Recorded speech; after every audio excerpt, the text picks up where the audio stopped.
What's interesting is with our final five now, we have 4 of them from season 5. That's 4 players in the final 5 in season 9 from season 5, with 1 player from season 8, and that's Dino.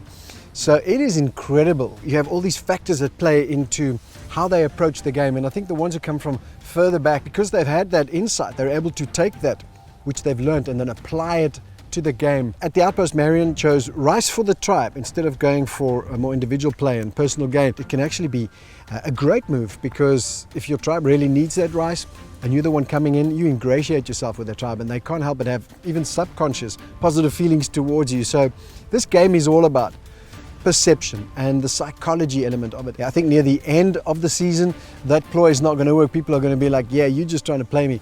But I think at this stage of the game, it's a very good move. Let's see how it plays out. When it comes to choosing someone to share a reward with you, it's a tough choice, because there's going to be consequences. The question you have to ask yourself is whether or not they're short-term or long-term consequences.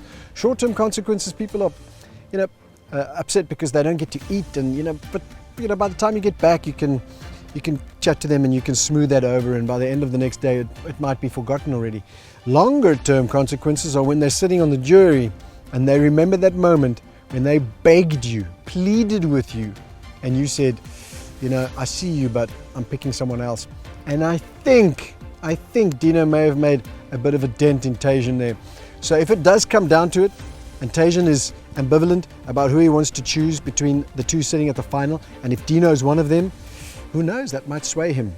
I don't know, time will tell. The interesting thing about being a GOAT is, well, there's 2 sides to it. You either are a GOAT and you're playing that strategy, which is a great strategy. You keep the heat off you, you manage to hide behind someone, and you make your way, into tribe swap, through to merge, and then into possibly that final tribal council. But at some point before you get to final tribal, you need to switch your game on, and you need to earn your outwit, outplay, outlast points. And if you don't, being a GOAT's not going to serve you well. So the only way it works is if you can squeeze gameplay into that last stretch. The other form of being a GOAT is when you don't know you're a GOAT and you think you've got great gameplay, and everyone else sees you thinking that you got gameplay, but everyone knows you don't measure up to the others who've got lots of things they can point to, outwit, outplay, outlast elements, and you get dragged to the end thinking you're surviving and you're managing to get further and further in the game as other people are being voted out. And in the end, you're sitting next to someone who knows they can beat you at that final tribal council. Nobody wants to be that GOAT. And so we have those 2 options. Do we have any of that going on in this season? Well, you tell me. One thing you'll notice about our conversations at Tribal is there's a lot of talk about fluidity. And of course that means, not really solidifying with any one set alliance. And so the modus operandi, superficially it seems, right now is that everyone's playing a fast and loose game. No alliances right now, people making temporary alliances or voting in blocks at Tribal, and then tomorrow it might change again. Not too many promises are made.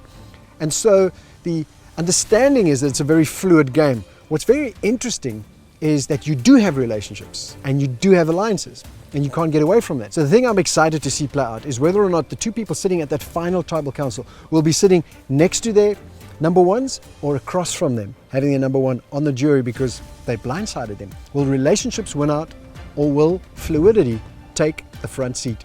Let's see how it happens.